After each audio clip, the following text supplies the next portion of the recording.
मैं आज बहुत दिनों बाद अपने एक खास दोस्त से मिला हूँ मुंबई में, और हम दोनों दोस्तों का एक अच्छा टाइम बीता स्कूल में, हंसराज मॉडल स्कूल में। भाई सच्चाई बता।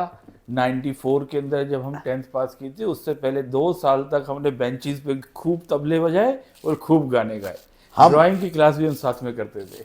हम दोनों ने बहुत बेंच बजाए और गाने गाते थे। हम दोनों मिलके बहुत बढ़िया बढ़िया पुराने गाने गाते थे, और हम दोनों अभी भी हम दोनों इस बैच में और इस एज में, आफ्टर पास आउट इतने टाइम बाद, हम लोग भी एक ही वाइब्स को कैरी करते हैं। वो भी मतलब म्यूजिक का शौकीन है, आर्ट का शौकीन है। मैं भी म्यूजिक और आर्ट का शौकीन मैं हूँ। थोड़ा सा अलग हो गया, आर्ट और साइंस दोनों मिक्स हो गई है मेरे हाँ, नाउ ही इज अ साथ। साइंटिस्ट और मैं अभी उसमें हूँ, आर्ट में। मैं आर्ट, फोटोग्राफी, और now I am getting into acting also.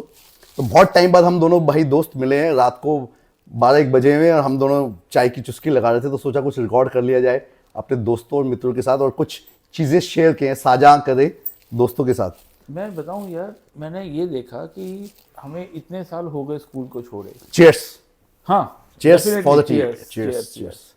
Cheers. तो इतने साल हो गए हमको स्कूल को छोड़े, और मैं अपने और क्लासमेट्स को देखता हूँ, सबको देखता हूँ, सबका एक अलग अलग सफ़र चला है।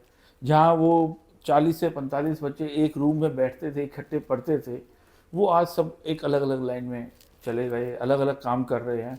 किसी के सपने पूरे हुए, किसी के सपने अधूरे रहे, बट सब एक स्ट्रगल करके, या फिर किसी का बहुत बड़ा बिजनेस था वो वहाँ करके पहुँचा। और बहुत अच्छा लग रहा है मुझे यहाँ अनुशक्ति नगर में रघुवीर से मिलके इतने टाइम के बाद, कि ऐसा भी हो सकता है कि जब सबके इतने अलग अलग पाथ हो गए और अचानक जो है दो यार फिर से ढूंढ के एक दूसरे को फिर से मुलाकात हो गई। मैंने जैसे पहले बोला था ना, वाइब्स, हम दोनों की वाइब्स मिलती है, कनेक्ट होते हैं हम लोग। हम लोग जब क्लास में भी बैठते थे तो इंतजार करते थे फ्री पीरियड का, या सुबह सुबह स्कूल में जल्दी पहुंच जाते थे, तो हम आधे एक घंटा दोनों भाई अपना गाना वाना गाते थे। और अभी रवि जी ने जैसे बोला कि लाइफ हैज़ बीन चेंज, बहुत सारे दोस्त हैं अपनी अपनी लाइफ में, मतलब अपने व्यस्त हो गए हैं, बिजी हो गए हैं, लेकिन हम दोनों का मैसेज एक यही दोस्तों के लिए है कि भाई ज़िंदगी में आप जो मर्जी करें, सब कुछ करें, लेकिन लाइफ एंजॉय ज़रूर करें, अपने दोस्तों से मिलें, और जो आपके दिल में अरमान है उसको ज़रूर पूरा करें। जैसे मेरा यही मेरा कहना है। मतलब जब अरमान की बात की ना, मैंने कहा हम बहुत सारी चीज़ें मैंने एक्सपीरियंस की। मैं चाहता हूँ कि हमारी अगली जनरेशन इन एक्सपीरियंसेस को सुने और उससे ये लर्न करे कि what we have learn from the life, so that वो आगे हमें ज़िंदगी कैसे जीनी चाहिए, हमारा भारत आगे कैसे बढ़ना चाहिए, हमारा भारत एक नई फॉर्म के अंदर नई नई फीलिंग्स के साथ एक इंटरनेशनल स्टैंडर्ड पे या फिर उससे भी आगे क्यों नहीं पहुंच सकता। डेफिनेटली पहुंच सकता है। अगर हमारी नई जनरेशन इस सोच को डेवलप करेगी तो उन सबको ये लाइफ एक्सपीरियंसेस सबको फ़ायदेमंद साबित होंगे, मुझे लगता है। बंसल साहब ने अपने साइंटिस्ट वाले विचार पूरे आपके सामने रख दिए हैं, पूरे जो उनके अंदर एक साइंटिस्ट और एक कलाकार छुपा है, वो उन्होंने पूरे आपके सामने प्रकट कर दिए। लेकिन अब हम जो बातें कर रहे हैं, हम अपनी स्कूल टाइमिंग की, दोस्ती की, मस्ती वाली बातें कर रहे हैं। और अभी मेरे दोस्त ने एक बहुत अच्छा यूरोप का ट्रिप किया है, और मुझे मतलब अच्छा लग रहा है, वो मेरे साथ बातें शेयर कर रहे हैं। तो मतलब उन्होंने मुझे अपने एक्सपीरियंसेस बताए, और कभी कभी लगता है कि इस एज में आके हम वही चीज़ें कर रहे हैं जो कभी हम स्कूल टाइम में करते थे या सोचते थे, है ना। एग्जैक्टली, बिल्कुल बिल्कुल सच कहा दोस्त ने। और आज रघुवीर आया है बॉम्बे में अपना ट्रायल लेने के लिए, स्टूडियो ट्रायल्स लेने के लिए, ये अपना एक नया ऑडिशन। कैरियर डायमेंशन ऑडिशंस देने के लिए, कि कुछ लाइफ में एक नया मौका मिले। और मेरे को लगता है कहीं ना कहीं हम जब हमारे इंडिया में खास करके जब हम स्कूल में पढ़ते हैं तो एक स्ट्रगल का पीरियड होता है, और हमारे सभी पेरेंट्स के माइंड में, चाहे आज मैं फील कर सकता हूँ when I was a child, मेरे पेरेंट्स के माइंड में वही चीज़ थी जो आज मेरे को अपने बच्चों के लिए है। यार ये बच्चे किसी तरह सेटल हो जाएं बस, और कुछ कमा लें और आगे बढ़ जाएं, ताकि उसके बाद जो है उनको एक नया अपनी इच्छाएं पूरी करने का मौका मिले। तो हमारे भारत में थोड़ा सा एक प्रॉब्लम ये है कि हमारे पास अपॉर्चुनिटीज़ कम है और कंपटीशन बहुत ज़्यादा है। और इस चक्कर के अंदर, इस कंपटीशन के अंदर इतनी रेस हो जाती है कि जो एजुकेशन है वो बेसिकली ट्रेनिंग बन के रह जाती है। और ट्रेनिंग में भी ऐसा कि कोचिंग सेंटर्स की भरमार है, सभी के 100% तो नहीं आ सकते। बिल्कुल सही बोल रहे हैं बंसल साहब। अब मैं इस बात को कंटिन्यू करना चाहूँगा जैसे बंसल साहब ने मुझे बोला, because I was a art teacher, still I am into art. मैंने आर्ट बहुत स्कूलों में पढ़ाया, कॉलेजों में पढ़ाया, निफ्ट में, नाइडी में मैंने पढ़ाया। तो जनरली बेसिकली मैं इतने पेरेंट्स से इंटरेक्ट करता हूँ बंसल साहब, मैं बहुत लोगों से मिलता हूँ और पेरेंट्स मेरे से आके बात करते हैं कि भी हम अपने बच्चे को क्रिएटिव कैसा बनाएं, लेकिन मैं जनरली उनको बोलता हूँ कि आप अपने बच्चे को मशीन बना रहे हैं, आप क्रिएटिव नहीं बना सच्चाई है, ये रहे, बिल्कुल क्योंकि सच्चाई है। आप सोचते हैं कि आपका बच्चा जो है टेबल को रट ले, जो पहाड़े जिसको हम बचपन में बोलते थे पहाड़े, टेबल रट ले, ये डेफिनेशन रट ले, ये कर ले, कंपटीशन करते हैं आप बाकी बच्चों से, लेकिन आप उसको मशीन बना रहे हैं, आप उसे क्रिएटिव नहीं बना रहे। क्रिएटिव मीन्स जैसे आज हमारी बात हुई थी, creativity means you need to give freedom to the student, freedom to the child. जितनी आज़ादी होगी, बच्चा जितना फ्लेक्सिबल होगा, उतने नए विचार आएंगे। और मैं ये कहता हूँ कि अगर साइंस को भी समझना है ना, साइंस को समझना है, फिजिक्स को समझना है, तो आपका थॉट प्रोसेस आइंस्टाइन की तरह होना चाहिए, न्यूटन की तरह होना चाहिए, रिचर्ड फाइनमैन की तरह होना चाहिए, ना कि उस रेस के हिसाब से तैयारी होनी चाहिए कि ये आईआईटी का एग्ज़ाम क्लियर करना है तो हम कुछ कर पाएंगे, वहाँ से हमको इतने का पैकेज मिल जाएगा, वहाँ से हमको sky is the limit to rise, हम कहीं के सीईओ बन जाएंगे। क्योंकि साइंस मेरे ख्याल में, सीईओ तो एक बाय प्रोडक्ट है, साइंस इसलिए नहीं है, साइंस तो एक पूजा है, पूजा। और साइंस जब आप पूजा करते हैं तो आप उसमें आत्मा को परमात्मा में विलीन करते हैं, और वो आर्ट और साइंस दोनों का मिलन एक साथ होता है। तो आपको थॉट प्रोसेस को डेवलप करना है, तो we need a true education rather than competition. Competition is always secondary. जैसे बंसल साहब ने बोला, भी आइंस्टाइन जी का नाम लिया, great Einstein, he was so creative. तो बेसिकली क्या होता है, nobody is perfect in this world, the only thing you need to understand that. एक बार आइंस्टाइन जी कैब में बैठे और उनसे कैब वाले ने उनका पता पूछा कि सर आपको कहाँ छोड़ना है, आपका घर का एड्रेस क्या है। तो उन्होंने अपनी जेब से डायरी निकाली और उसमें से पता बता के उनको बताया, गाइड किया कि मुझे वहां जाना है। तो उस कैब ड्राइवर ने उनसे पूछा कि सर आपने वो चीज याद नहीं रखी जो बहुत जरूरी है, आपको आपका घर का एड्रेस याद नहीं है। तो उन्होंने बोला कि मैं वो बेकार की चीजें अपने दिमाग में क्यों रखूं जो मैं एक किताब में नोट कर सकता हूं। तो मेरे दिमाग में सिर्फ वो चीजें हैं जो किताब में नहीं मिलती।